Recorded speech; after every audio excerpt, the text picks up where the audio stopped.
Hey, it's Annie with your latest tech update. Airports, hotels, cafes and shopping centres all offer public charging ports where you can boost your phone or laptop.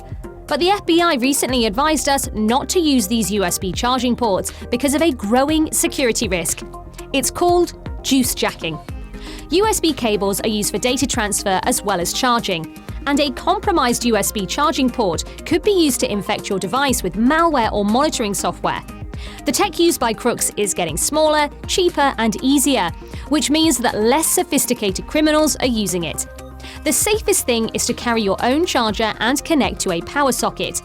Or if you must use a public USB port, invest in a gadget called a USB data blocker. This prevents data being transferred, but the device will still charge.